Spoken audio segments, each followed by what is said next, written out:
dit que c'était une bonne occasion, là, le début d'année, pour vous faire une petite présentation du fonctionnement de SIGRE et faire un petit retour d'expérience sur notre participation à des working groups de SIGRE en tant que membre jeune, donc du NGN, Next Generation Network, avec Mathieu.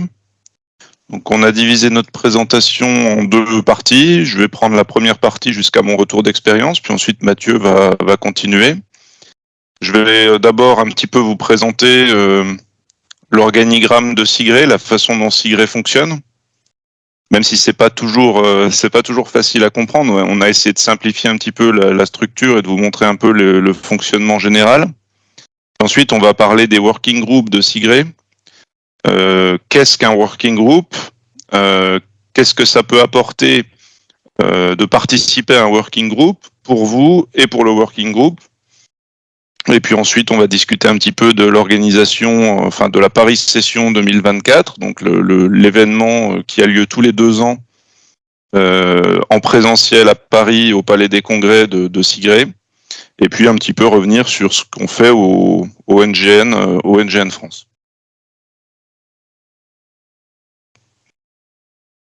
Donc dans un premier temps, SIGRE, aujourd'hui SIGRE, donc à la base c'était Conseil international des grands réseaux électriques.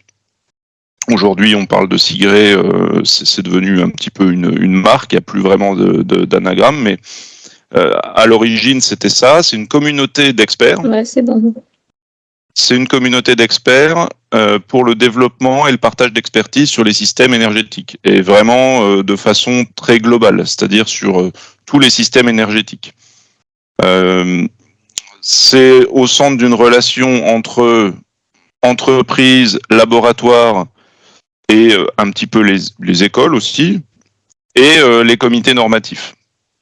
SIGRE se place un petit peu à ce niveau-là, avec des gens qui participent à SIGRE en tant que membres entreprise, membres laboratoire ou étudiants, et qui peuvent aussi être membres de comités normatifs. Je vais mettre le pointeur. Voilà. Donc c'est très intéressant d'avoir cette mise en relation un petit peu entre les différents domaines. Donc c'est une association à but non lucratif et elle produit un certain nombre de publications basées sur l'expérience de ses membres et l'expertise de ses membres. Donc au travers de tous les comités nationaux de SIGRE, il y a un certain nombre de technical brochures, technical papers comme ça qui sont publiés, qui sont pas des normes, mais qui font référence un petit peu dans le domaine de l'énergie. C'est-à-dire que pour travailler avec un certain nombre d'exploitants de réseaux électriques, par exemple, ces papiers SIGRE peuvent parfois se retrouver dans les spécifications de design des réseaux électriques de certains exploitants. C'est des papiers qui font référence. Au niveau de l'organigramme, alors c'est là que ça peut paraître un petit peu. En réalité, on va vite se replacer dans le cadre du NGN et du comité français, mais globalement, il y a une assemblée générale qui est composée de tous les membres de SIGRE et un conseil administratif qui décide des grandes orientations, on va dire, de SIGRE. C'est ici que se prennent les décisions de création de nouveaux comités d'études, de nouveaux domaines techniques sur proposition du Technical Council ici. Ce qui est important dans cet organigramme, au-delà du conseil d'administration et de l'office, du central office, du bureau central de Paris, ce qui est intéressant, c'est surtout la partie gauche ici. Vous avez des comités nationaux par pays.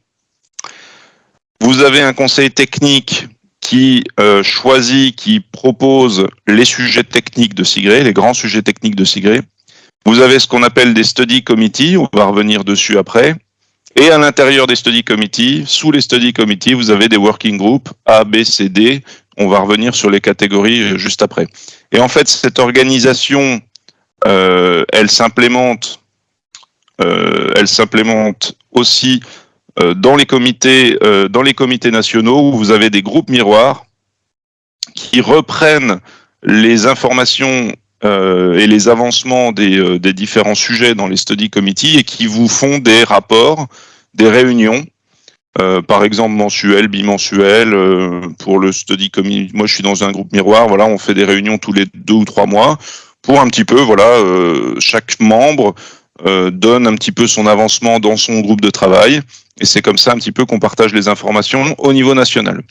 Et donc, ce qui est important aussi, c'est qu'il y a 2 organisations qui sont transversales, qui sont le NGN et le Women in, alors c'est Energy ou Engineering, enfin bon, c'est Energy pour nous. NGN et Women in Energy sont 2 organisations qui vont venir reporter aussi au conseil administratif et qui vont pouvoir aussi être implémentées dans les comités nationaux. Donc vous pouvez avoir un NGN France, c'est notre cas, et un Women in Energy France. Et donc, c'est des sous-organisations qui mènent un certain nombre d'actions aussi, un certain nombre dont Mathieu va parler du NGN France à la fin, mais Women in Energy, il y a énormément d'actions aussi qui sont prises, et parfois en collaboration, les 2 entités, Women in Energy et NGN. Les working groups. Donc, les working groups, c'est un petit peu l'activité, c'est une des activités les plus centrales de SIGRE. La Paris Session 2024, une grande partie de ce qui se passe à la Paris Session, c'est un salon, donc c'est les exploitants, les différents stands des différents exploitants, des différentes entreprises. Mais une autre grande partie de la Paris Session, c'est la présentation de papiers SIGRE qui ont été écrits par les entreprises, qui est parfois, souvent, je dirais, par des gens qui font partie de working group et qui aussi peuvent mettre en avant à la Paris Session le travail de leur working group. Et le grand travail hors Paris Session de SIGRE, c'est les working groups. Donc les working groups vont venir se rattacher à un comité d'études. Donc on disait A, B, C, D. En fait, A, B, C, D, c'est une classification. A étant les équipements, B les technologies, C les systèmes, et D une catégorie où on va venir un petit peu parler IT et aussi, voilà, un peu. C'est une catégorie où on peut avoir pas mal de nouveaux groupes de travail qui se créent, de nouveaux sous-groupes. Donc, en fonction de votre domaine d'activité ou de votre futur domaine d'activité, vous pouvez tout de suite vous reconnaître peut-être dans un des comités d'études. Et dans ce comité d'études, vous allez avoir des membres du comité d'études qui représentent le comité d'études et qui vont vous donner la possibilité de créer des working groups à l'intérieur de ce comité d'études ou de rejoindre des working groups dans ce comité d'études. Donc c'est ce qu'on a fait avec Mathieu par exemple. Donc on retrouve par exemple dans le comité d'études A1, un working group, A1.1, A1.2, jusqu'à, voilà, moi par exemple je fais partie de A343, A343 c'est le 43e working group du comité d'études A3. Voilà. Donc vous avez une thématique, un titre en général au working group et une durée dans le temps qui est limitée, l'objectif étant en général sur plusieurs années quand même, de rendre un document qui coïnciderait avec la Paris Session, de façon à présenter votre travail de working group à la Paris Session en présentiel. Nous, c'est ce qui a été fait dans notre working group. Et donc, le document que j'ai montré tout à l'heure, enfin juste la page, donc c'est un papier, une technical brochure. L'objectif d'un working group, c'est de réaliser une technical brochure. C'est de proposer sur un sujet de travail un papier, une brochure qui fera référence jusqu'à ce que le sujet soit abordé à nouveau dans une technical brochure suivante. Donc vous avez des participants qui sont, en général, oui, il y a un représentant par pays, des membres NGN, on a des places réservées côté NGN pour faire partie des working groups. Des représentants d'entreprises différentes, à des niveaux différents du système, si on parle du réseau électrique, vous pouvez avoir des fabricants de matériel, des exploitants du réseau. Dans les working groups, c'est très diversifié. Et donc, tous ces sujets, toutes ces personnes ont une expertise sur le sujet du working group, se regroupent. On parle pas en tout cas, on accepte des règles de ne pas divulguer d'informations sur son entreprise et de ne pas non plus chercher à avoir des informations sur les entreprises des autres personnes. L'objectif est vraiment technique, c'est de faire avancer un sujet technique. Et donc au sein des groupes miroirs par pays dont je parlais tout à l'heure, vous allez avoir des informations sur la création de nouveaux working groups. Donc si vous êtes intéressé par un sujet, par exemple le sous-sujet A1 du Study Committee A, on va vous dire, il y a le working group A1.22 qui a été créé, c'est ce sujet, et si vous, c'est votre sujet, vous avez la possibilité en tant que membre NGN de candidater et de rejoindre ce working group. C'est pas toujours facile d'accéder aux réunions des groupes miroirs. Je sais que dans certaines entreprises, c'est plutôt une pratique commune, mais dans d'autres, on ne connaît pas forcément. On est aussi un point de contact au NGN. Si vous avez un sujet d'expertise, que vous avez soit une idée de création d'un working group parce que vous vous dites, voilà, moi j'ai un sujet hyper intéressant, mais dans mon entreprise, j'ai pas accès à des experts, j'ai pas accès à d'autres points de vue sur ce sujet-là, mais je pense qu'il y a un sujet intéressant, vous pouvez nous contacter, nous, au NGN, et on fait remonter. Alors, soit il y aura un working group qui existe déjà, et vous n'êtes pas forcément au courant, soit il y a un working group qui s'en rapproche où vous pouvez faire une contribution, soit carrément on peut suggérer de créer un nouveau working group. Et s'il y a suffisamment de personnes intéressées par ce sujet, le working group peut se créer. Donc les autres moyens, évidemment, c'est le groupe miroir, et puis carrément, si vous connaissez le référent, si vous avez le contact du référent du sujet du study committee, pour candidater directement à un working group. Pour être dans un working group, et là on va entamer la partie retour d'expérience, j'empiète un tout petit peu sur la partie retour d'expérience. Voilà, là on vous a mis un exemple de structure d'un working group, je rentre pas forcément dans le détail, mais vous avez quand même un sujet bien cadré. Et voilà, c'est un petit peu la structure qu'on voulait vous montrer, avec évidemment, il faut qu'il y ait un apport du working group sur un sujet. On ne peut pas faire un working group sur des choses qui ont déjà été... il faut que ça fasse avancer un petit peu les sujets. Donc évidemment, plusieurs réunions par an. Alors le fonctionnement d'un working group, en général, voilà, on est autour de 3 ans.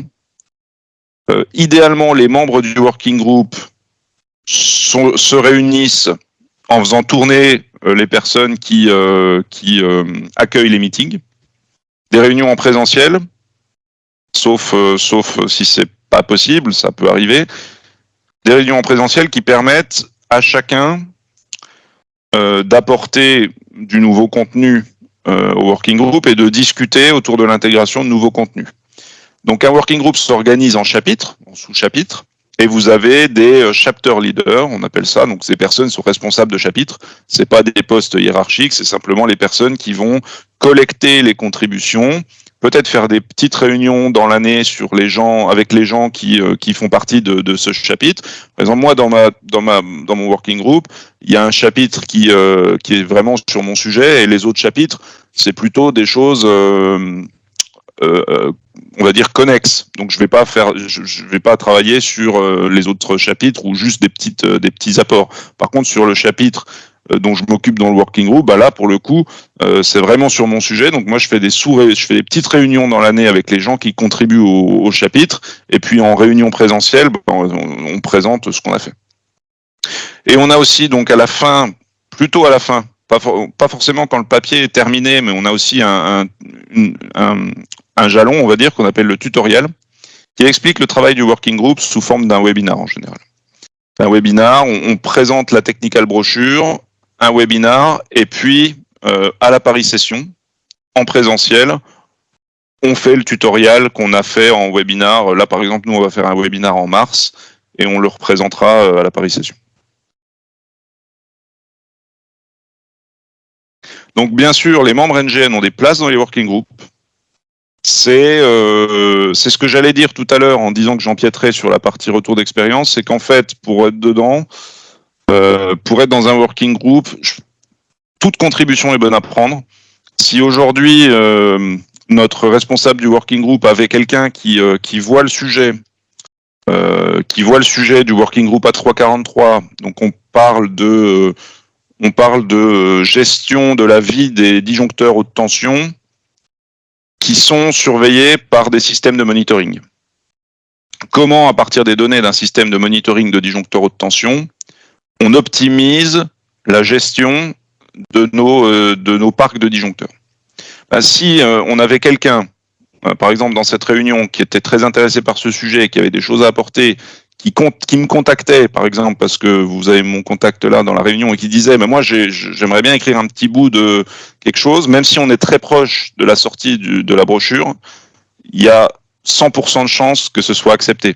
On est vraiment preneur de contributions dans les working groups, donc il faut vraiment pas hésiter, avec des places réservées pour le NGN, c'est extrêmement bien vu. Voilà. Moi, dans mon working group, par exemple, le responsable de mon working group a dit, on a un membre NGN, donc c'est toi qui vas présenter le webinar du tutoriel. Donc c'est très, c'est très accueillant comme en général les working groups.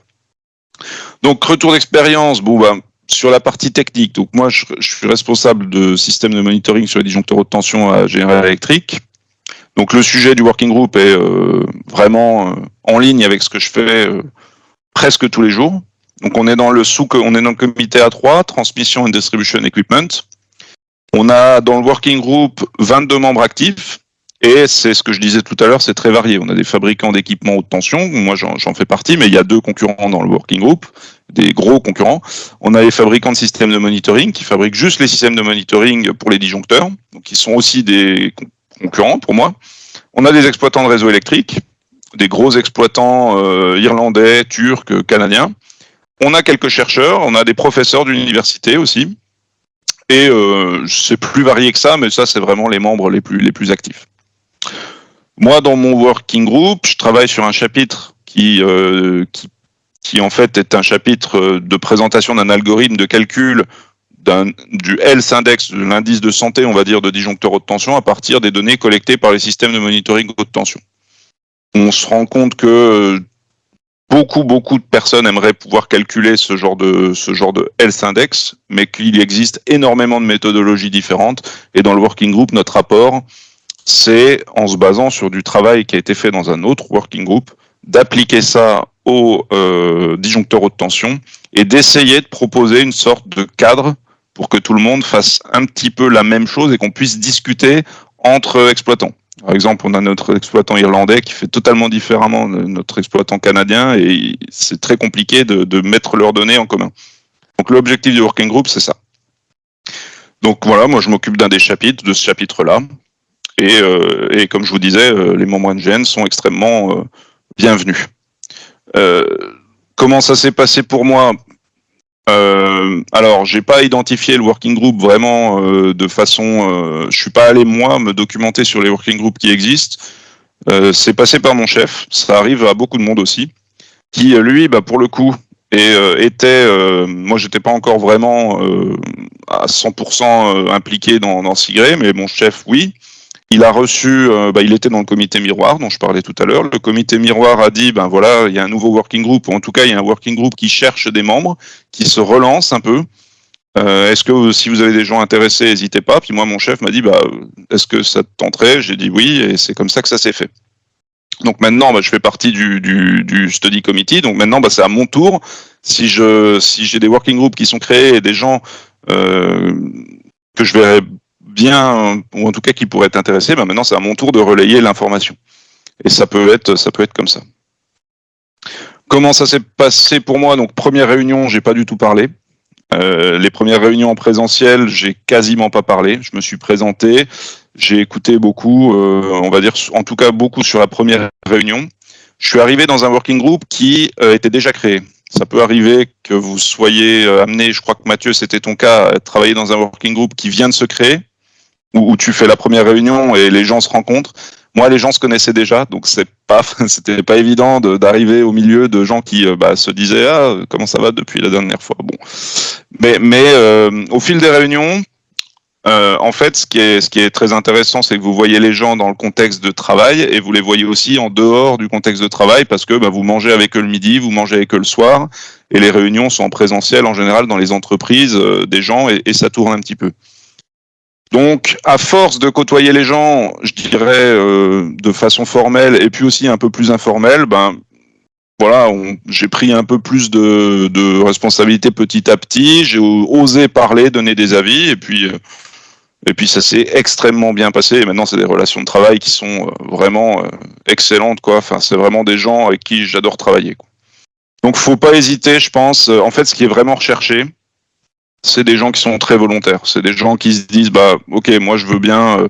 Vous entendez qu'il y a, enfin moi c'est comme ça que je vois les choses. Là vraiment c'est perso ce que je dis, hein, mais moi en tout cas voilà quand j'entendais vraiment que sur des trucs un petit peu on va dire pas hyper intéressant, la bibliographie, récolter les références, faire de l'analyse des documents qui ont été faits avant ce working group, c'est pas les choses les plus intéressantes, mais en me positionnant là-dessus, j'ai appris beaucoup en lisant les autres brochures qui ont été faites avant. Et puis ça m'a permis de petit à petit, voilà, en se positionnant sur des tâches que les gens n'avaient pas forcément envie de faire, petit à petit de faire des trucs de plus en plus intéressants. Donc voilà un petit peu ce que je voulais dire. Je sais plus si, oui voilà, ce que j'en retiens vraiment avant tout. Enfin, je pense que le premier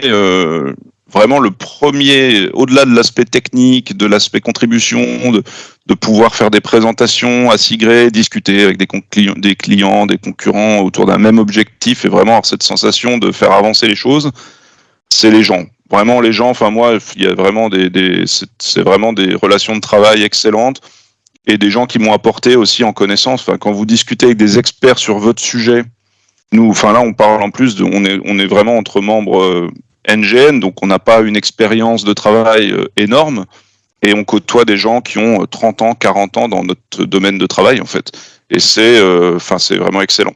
C'est vraiment excellent, et je parle même pas de bénéfices pour l'entreprise, je parle pas d'améliorer les choses dans mon entreprise pour moi, mais vraiment personnellement d'avoir rencontré des gens qui font avancer, quoi, qui font vraiment avancer. Et après, effectivement, forcément, pour l'entreprise, pour votre entreprise, c'est un énorme bénéfice puisque vous montez en compétence et donc vous faites aussi monter en compétence votre entreprise, mais vous faites aussi avancer votre domaine de travail avec la technical brochure qui sort derrière. Voilà un petit peu ce que je voulais dire moi de mon côté. Je vais te laisser Mathieu prendre la main. Je pense que voilà, c'est l'objectif, c'est d'avoir des points de vue un peu différents aussi, et puis voilà. Tu veux prendre la présentation? Je lâche la présentation, Mathieu? Comme tu préfères. Sinon, je te passe les slides, tu me dis. Pas de problème, ouais. Comme tu préfères. Sinon, je crois que je peux demander le contrôle. Je sais pas ce que vas-y. Autorisé. Est-ce que ça marche? Vas-y, c'est tout bon. Yes. Donc voilà. Donc merci Nicolas. Bonjour à tous. Donc moi c'est Mathieu. Donc je suis ingénieur de recherche chez Supergrad Institute depuis 6 ans. dont 3 sur les décharges partielles. Et donc, de la même manière que Nicolas, j'ai rejoint un working group donc il y a à peu près un peu plus de 6 mois maintenant. Donc, sa thématique, c'est les décharges partielles, les propriétés des décharges partielles dans les gaz de remplacement au SF6. Donc, pour rappeler par rapport au cadre précédent, c'est dans le groupe D1, donc matériaux et techniques de test émergentes. Donc ce working group, il est composé d'une 30aine de chercheurs environ. Donc un peu de la même manière, ça peut être des gens qui viennent des fabricants, qui viennent des utilisateurs, qui viennent des sociétés qui développent les gaz, etc., ou les équipements pour gérer le gaz dans ce cas-là. Et donc en termes de thématique, donc là, il va y avoir notamment un état de l'art sur le sujet. Ensuite, il y a un protocole commun pour réaliser des expériences qui est en train d'être défini en interlaboratoire. Donc l'idée, ce sera de réaliser dans une dizaine de laboratoires à peu près les mêmes expériences pour valider les résultats et faire un peu du cross-référence et aussi éviter que tous les labos aient besoin de faire tous les essais, parce que là on va parler d'un nombre d'essais qui est vraiment conséquent et un seul labo, ce serait très compliqué pour lui de les réaliser tous. Donc c'est vraiment des échanges qui sont assez enrichissants. On voit vraiment les personnes dont on a pu lire auparavant les papiers qu'ils ont développés auparavant, et vraiment ça peut donner des échanges très intéressants. Et on voit aussi un peu les manières de fonctionner des différents pays. Donc là, je vous ai mis à peu près les drapeaux de l'ensemble des pays qui sont représentés au sein du working group. Donc on voit les méthodes de travail qui sont assez différentes d'un pays à un autre, et je trouve que c'est très intéressant. Donc ça apporte, un peu comme l'a dit Nicolas, à titre personnel et aussi pour son entité, donc pour son laboratoire, pour son entreprise.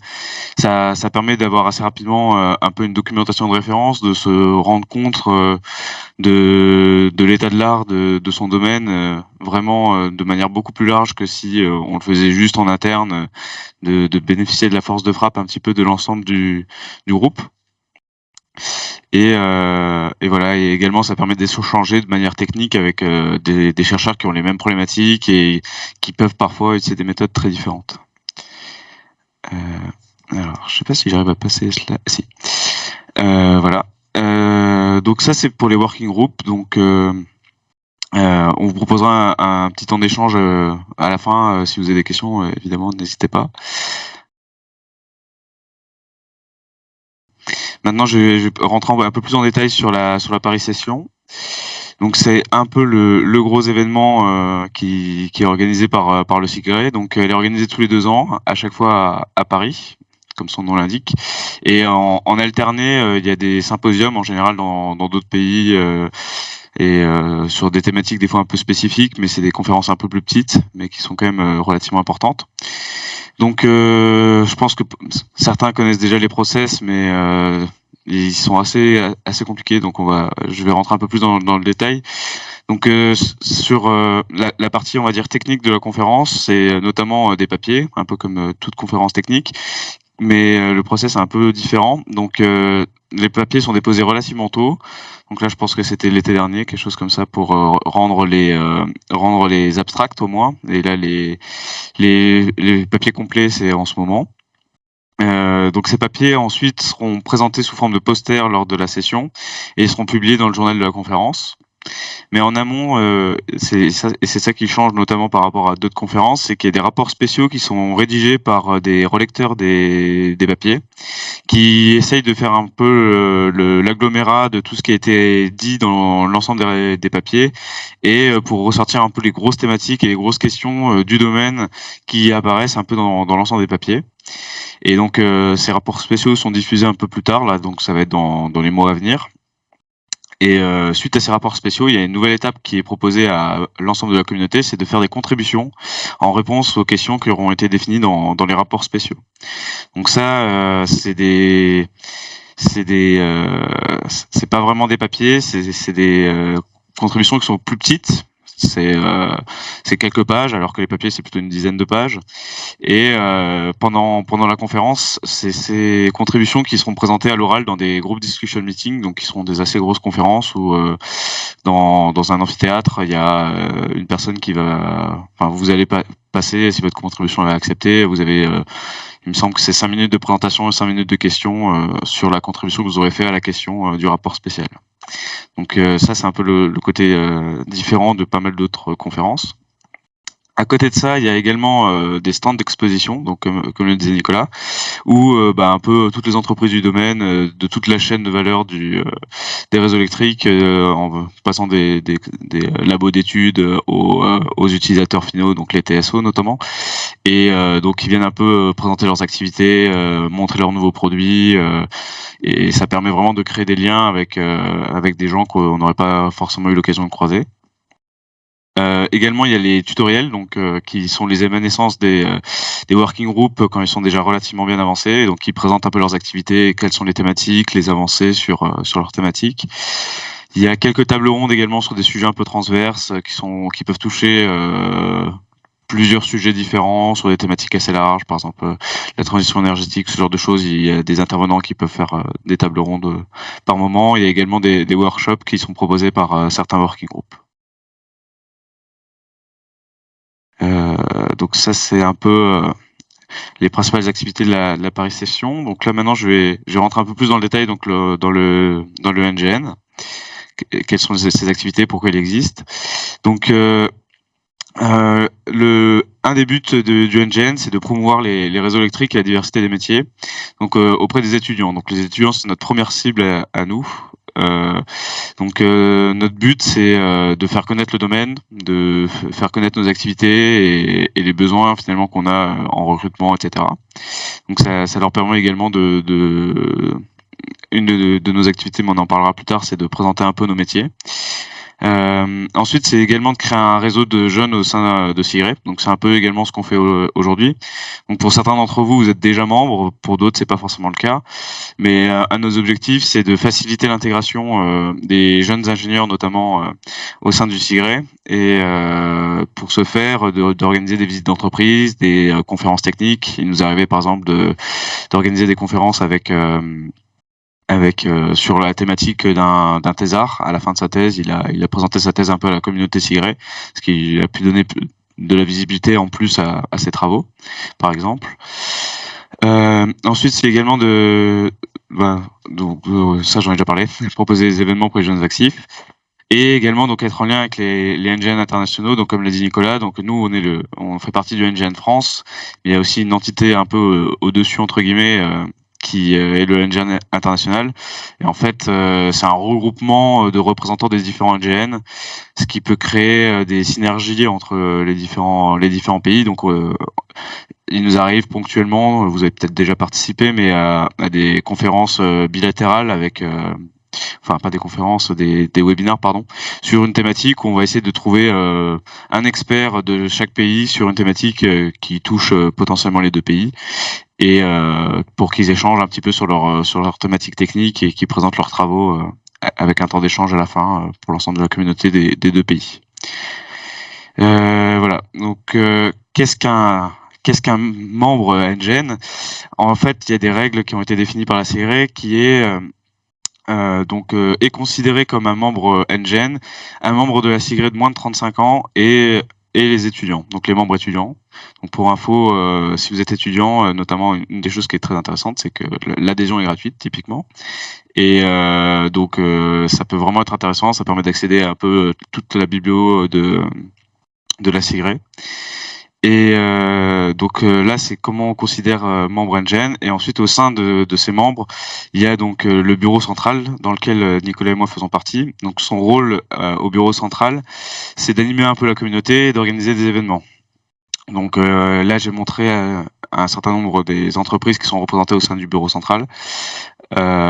Donc on est une dizaine, on a des réunions relativement régulières dans lesquelles on peut venir avec différents sujets et proposer de nouveaux événements, proposer des collaborations avec d'autres NGN ou lancer des nouvelles activités.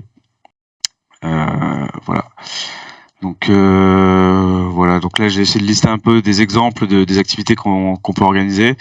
Donc des tables rondes pour les étudiants sur nos métiers, des conférences techniques, j'en ai déjà parlé, les conférences avec les autres NGN. Le dernier format qu'on a appelé Objectif Top Chef, c'est pour échanger avec des top managers, donc des personnes qui sont haut placées dans nos entreprises, qui font un peu un retour d'expérience sur comment ils ont évolué dans leur carrière, quels ont été les choix qu'ils ont dû faire, ce genre de choses. Un peu l'idée étant que ce soit très comment dire en petit comité et relativement informel pour laisser les gens poser toutes leurs questions sans se mettre de barrière. Voilà. Également, on organise ponctuellement un séminaire, donc à peu près tous les 2 ans, je pense, tous les 2-3 ans. À l'heure actuelle, mais ça pourra toujours évoluer, où on essaie d'organiser une visite d'entreprise et des rencontres entre les membres NGN pour essayer de créer du lien, et les personnes peuvent se rencontrer au moins en présentiel, ce qui fait quand même une sacrée différence par rapport à des webinars qui sont quand même bien pratiques pour d'autres choses, mais quand même de temps en temps ça crée plus de liens. Voilà. Ensuite, comme le disait également Nicolas, on fait on participe à des événements en collaboration avec le Women Energy également, donc assez régulièrement. Voilà. Et enfin, on a un rôle, donc là c'est plus à l'échelle internationale, du NGN à la Paris Session. Donc là, chaque pays peut se positionner sur l'organisation d'une partie de ces choses-là. Donc on a un stand qui est sur le salon d'exposition. L'idée étant qui permet de se faire rencontrer les membres NGN de différents pays. Et également, on en a profité notamment en 2022 pour organiser des événements avec des managers, des top managers. Et ça peut être un point de ralliement pour des événements sociaux qu'on organise également, donc des repas ou autres. Il y a également une visite technique qui est organisée en parallèle de la Paris Session, donc sur une demi-journée en général, où on essaie de faire visiter soit une entreprise, un laboratoire ou un site industriel, par exemple un poste électrique. Il y a également un forum, donc là c'est un peu une sorte de plénière du NGN où il y a des intervenants qui vont parler de différents sujets. Il va y avoir des présentations également techniques, mais ça peut être aussi un peu des choses un peu transverses entre groupes. Et un des derniers points qui est en cours, c'est également il y a un process spécifique pour la Paris Session pour les membres NGN qui s'appelle le NGN Showcase. Et donc c'est un process un peu particulier qui est également sous la forme de papier. Donc l'idée étant de préparer un papier, une présentation et à terme un poster. Et donc le process a l'avantage d'être un peu plus tardif, c'est-à-dire que c'est à cette période-là qu'on dépose les papiers et il n'y a pas de pré-étape d'abstract en août. Donc s'il y a des réalisations qui sont faites un peu plus tardivement dans l'année, ils peuvent encore être proposés pour ce NGN Showcase. Et donc l'avantage également, c'est que la personne qui serait lauréate reçoit à la fois un créneau de présentation en groupe discussion meeting, un poster et également son inscription à la conférence est offerte. Donc c'est un process qui est assez spécifique mais qui est quand même très intéressant. Voilà, donc là par exemple c'était en 2022 notre stand et la visite technique qui avait été réalisée. Voilà, donc on a besoin de vous.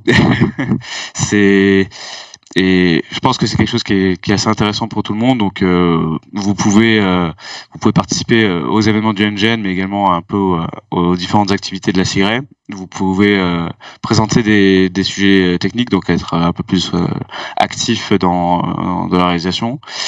Participer au working group, et donc ça, comme l'a dit Nicolas, n'hésitez vraiment pas à venir nous voir pour que si jamais sur un comité d'études vous vous posez la question de quels sont les groupes, les working groups en cours, est-ce qu'il y en a des nouveaux qui sont en train d'être créés, est-ce que c'est possible d'en créer un sur une thématique qui vous tient à cœur, il faut pas hésiter. Nous, on pourra vous rediriger vers notamment les référents des groupes miroirs, qui eux pourront vous indiquer un peu plus.